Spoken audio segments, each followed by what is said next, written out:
All right, so I'm not going to do a full breakdown of the monitors and how I calibrated them. It's just very quick vignettes of showing you the monitor and sort of my methodology of calibration.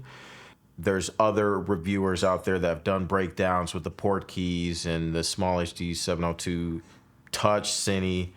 So I'm not going through each one. The SmallHD 702 Bright, I barely do anything with. It was just like a baseline of what I had for a monitor for several years. I think I bought it back in 2017. And what these new monitors are that I purchased and how they kind of compete with that. And then just showing kind of the color accuracy and the monitoring of that. Because I haven't seen any on YouTube directly comparing the two. And so I was like, well, this is a great opportunity to kind of hopefully help somebody and show them what conclusions I came to. All right, so here are the three monitors I'm sort of looking at, but in reality, it's just two. And so I'm kind of going through the Portkeys here and just doing a little bit of how I did the calibration. And typical monitors will be on 6500K. But this has a manual color temperature, so you can really dial in the colors to get exactly what you want. And a 3D LUT, you just basically load it in there. You go into your USB, and then you click which one you want. And that goes into your 3D LUT of the Portkeys. So it's not too bad. For the SmallHD, it's very similar. It's just a LUT that you load in through a SD card, and you go in and you look for the look, and then you can add in the LUT through the page, and it's no different than building the LUT the same way you did with you do with the Portkeys. For the actual calibration of the monitor, I'm just doing an x-rite Pro display on the monitor in a dark room and trying to get it to line up with the bars on the computer. And this is done through a HDMI and manual calibration on the monitor itself to really dial in that look. And here's what I'm looking at in terms of what the image is going to be. And so I put that up on the monitor of the computer, and then I'm looking at the two monitors, the Portkeys and the SmallHD 702 Touch, comparing that to the LCD on the FX6 and comparing that to on my monitor that is also calibrated. So calibrating all these monitors and looking between them to see, which ones look very similarly. You can kind of see that the Portkeys is doing a bit of weird refresh rate. I don't know why it's doing that, but that's something that the Portkeys is just the screen is just doing some strange thing. And I will say that the SmallHD looks the closest to the LCD and the monitor. The Portkeys, you can tell, is a little bit off. Just looking at it, going back and forth to look at the LUT and look at what the image looks like and seeing the difference there. You can see it's very subtle. It's on my skin there. You see how it gets a little bit more desaturated, a little more green, which is very similar to the SmallHD, and clicking and looking at the LUT. And here you can see almost a way bigger difference. Like my skin is almost oversaturated, and then clicking that on, it gets very greenish. But that's kind of how it's calibrated. This is what comes with the Portkeys, the barrel connector with DTAP, which is awesome, I might add. But it comes with the Portkeys. You got to pick it up for the SmallHD. But here is just kind of what the monitor looks like. It's got all the connections you would ever want.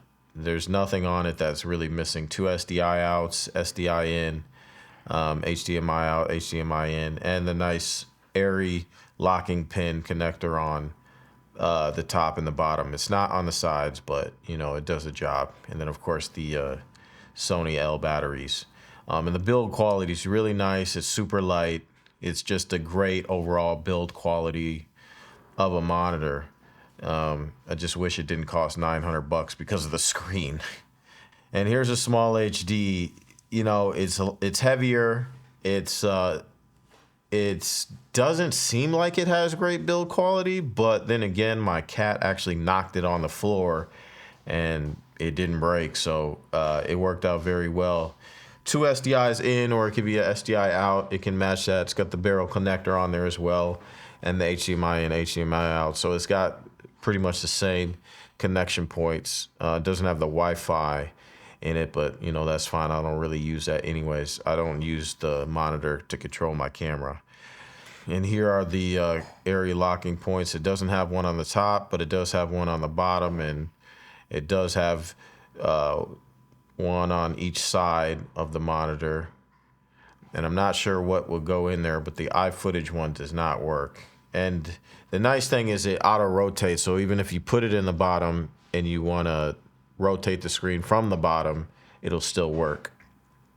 Or flip the screen rather, it'll still work.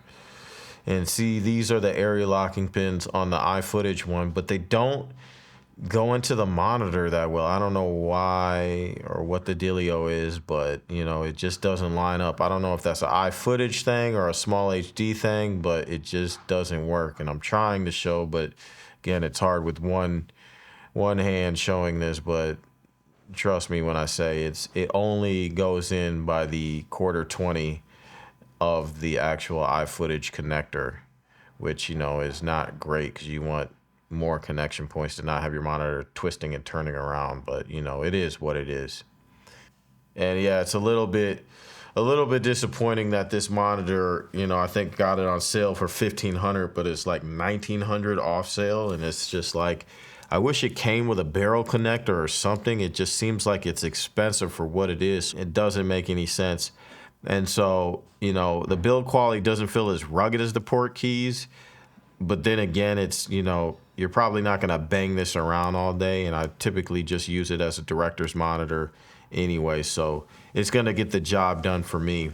And then, of course, it's all about the monitor, right? Like, what are we looking at, the calibration, and so that's the most important thing for me, and I can say that the SmallHD did come out on top, and I'll show you the exact numbers I got with each monitor. So here are the calibrations that I've done. And like I said, the baseline was the SmallHD 702 Bright. And this is my old monitor because I wanted to see how the new monitors compared with it, or where sort of the SmallHD 702 Bright landed in relation to them. And actually, it didn't do, well, I'll say this. It's not great, but it didn't do too bad in terms of the Portkeys. And I'll show a side-by-side between just these two monitors.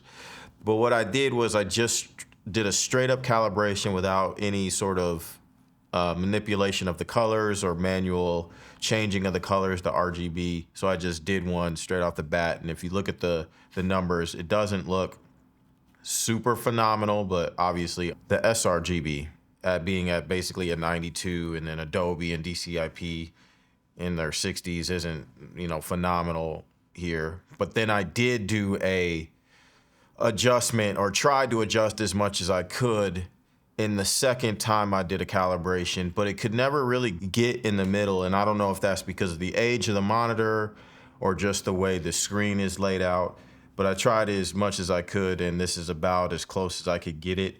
And you can see the numbers went up just a bit with the DCI-P and the sRGB.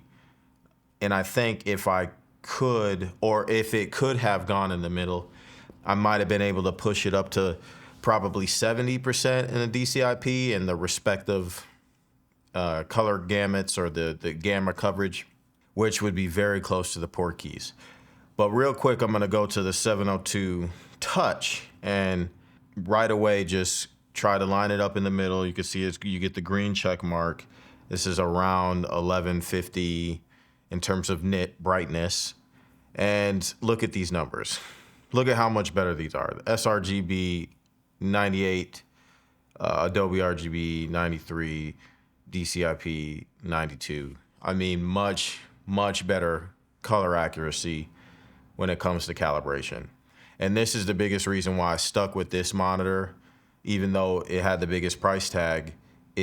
I'm looking for color accuracy, so it's like, well, if this is how it's going to be, then this is what I want. Now, to get to this point, you do got to let the monitor warm up for at least 40 minutes, because if you don't, it will not be as color accurate when you're calibrating, but also when you're viewing the monitor. So if you're just viewing the monitor when you first start up on set or whatever it is you're doing, it just won't be as color accurate. So you got to make sure the monitor warms up. Going down to the Portkeys, lined it up in the middle, got the green check mark. It's about 1200 nits, and you can see the numbers here. And this is what I meant by being closer to the SmallHD 702 bright, because if I were able to push the SmallHD 702 bright to get into 70s, well, these are only 5 points ahead. And this is pretty good, right? It's better than a 7-year-old monitor or however old that monitor is, but it's still not quite reaching the 702 touch. But still not, it's not terrible, but I wanted something better than this. I wasn't gonna get full color accuracy out of this monitor, and I tried to calibrate it many different ways, and it gave me pretty much the same numbers every time. But still not bad. Again, like I said, if I were to be getting an entry-level monitor, or if this was a cheaper monitor, I wouldn't be too disappointed with these numbers. Interestingly enough, I would say that the build quality of the Portkeys is really good, but the screen itself, since I'm looking for the most accurate, it doesn't really step up to the plate to what I would want a monitor to be, and so I ended up sticking with the SmallHD. But I will say that the price for the monitors, and this might be kind of, it's hard to really put my finger on it, because I don't know I don't know what they should be priced at, but I can tell you, if I'm just buying straight off build quality, I still don't think the Portkeys should be a $900 monitor. It's great build quality, but not good enough for me to say, like, yeah, I want to spend that amount. I think $500 is where it should be at, including kind of what the screen is, because it feels like it's a $500 screen. The SmallHD maybe around $1,000 is, but I just might be lowering it because, you know, I don't want to spend all that money. But I bought it on sale for $1,500, right? And it's typically a $2,000 monitor.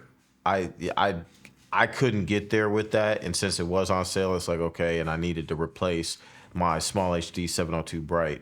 So that's kind of what I went with. In conclusion, I don't think you would be bad if you got a good deal on the Portkeys. I think it'll work, especially for like an entry-level monitor. For color accuracy, it kind of is what it is. The touch on the Portkeys isn't that great, but there's many reviews out there of the Portkeys and the SmallHD 702 touch. So again, this isn't a full review. It's just a breakdown and a comparison of what I noticed in the color accuracy between the monitors. All right, y'all. Well, thanks for watching. Hopefully that helps somebody out there.